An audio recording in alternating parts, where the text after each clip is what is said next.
സയൻറ്റിസ്റ്റുകളെ different type galvanic cell അങ്ങനെ setup ചെയ്ത് നോക്കി. ഡിഫറെൻറ്റ് മെറ്റൽ എടുത്ത് ഗാൽവാനിക് സെല്ല് സെറ്റപ്പ് ചെയ്ത് നോക്കി.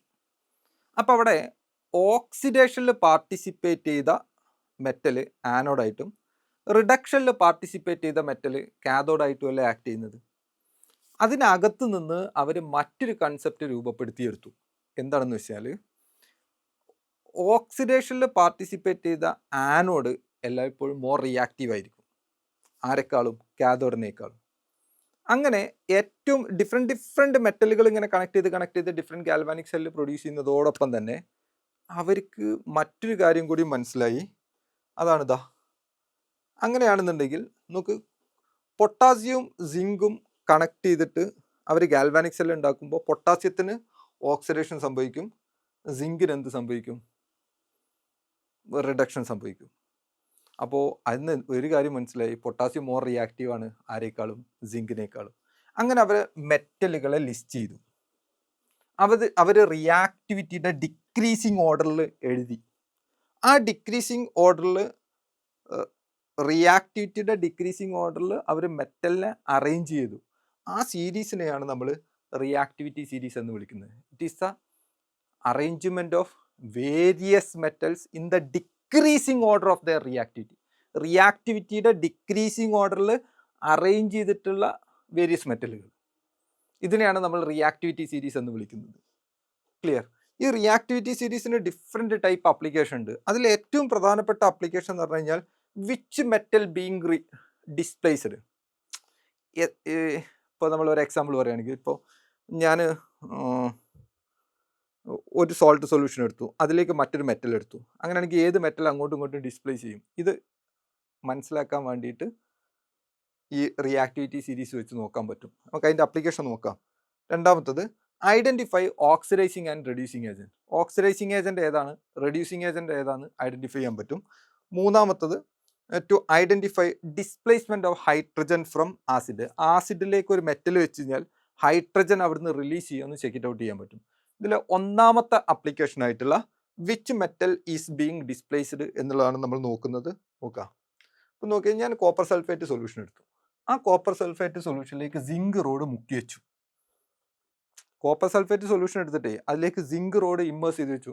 എന്താണ് അവിടെ സംഭവിക്കുന്നത് നോക്കി. അപ്പോൾ അവിടെ നടക്കുന്ന റിയാക്ഷൻ ഇതാണ്. നോക്കേ, സിങ്ക് കോപ്പർ സൾഫേറ്റിലേക്ക് ഇമ്മേഴ്സ് ചെയ്ത് വെച്ചപ്പോൾ സിങ്ക് സൾഫേറ്റും കോപ്പറുമായിട്ട് മാറി.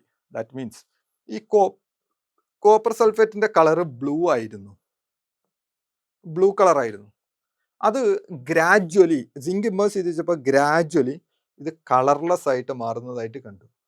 അപ്പം മനസ്സിലായി, ഈ കോപ്പർ സൾഫേറ്റിന്റെ എമൗണ്ട് കുറയുകയും സിങ്ക് സൾഫേറ്റിന്റെ എമൗണ്ട് കൂടുകയുമാണ് ചെയ്യുന്നത്. ദാറ്റ് മീൻസ് സിങ്ക് കോപ്പർ സൾഫേറ്റിലേക്ക് ഇമ്മേഴ്സ് ചെയ്തപ്പോൾ കോപ്പർ സൾഫേറ്റ് കോപ്പറായിട്ടും സിങ്ക് സൾഫേറ്റ് ആയിട്ടും മാറുന്നത് കൊണ്ടാണ് ഈ കളർ ഫെയ്ഡിങ് സംഭവിക്കുന്നത്. അതിനർത്ഥം സിങ്കിന് എന്ത് സംഭവിച്ചു? ഓക്സിഡേഷൻ. അത് സിങ്ക് Zn2+ ആയി. അതുകൊണ്ടല്ലേ ZnSO4 ആയത്. നോക്ക്, സിങ്ക് 0 2+ മാറി, ഓക്സിഡേഷൻ സംഭവിച്ചു. കോപ്പറിന് എന്താ സംഭവിച്ചത്? Cu2+ Cu ആയിട്ട് മാറി, 2 ഇലക്ട്രോണിനെ സ്വീകരിച്ചു. അപ്പോൾ കോപ്പറിന് എന്ത് സംഭവിച്ചു? റിഡക്ഷൻ സംഭവിച്ചു. ഇതാണ് കാരണം.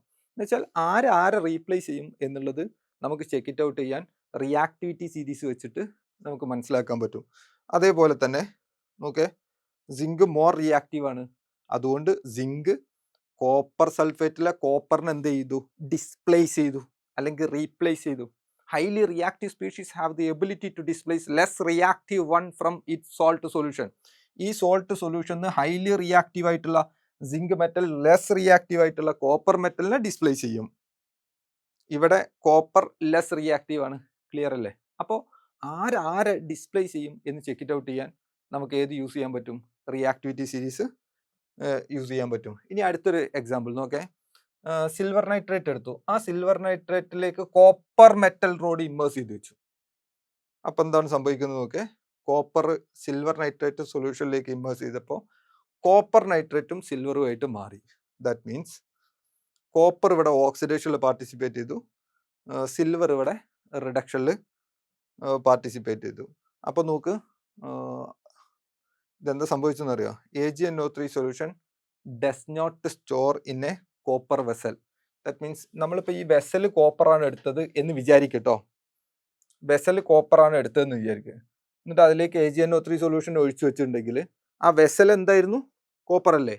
അത് കോപ്പർ നൈട്രേറ്റ് ആയിട്ട് മാറിപ്പോകും. കുറേ കഴിഞ്ഞാൽ ഈ വെസൽ ഉണ്ടാക്കിയ കോപ്പർ കംപ്ലീറ്റ് സൊല്യൂഷനിലേക്ക് വരും.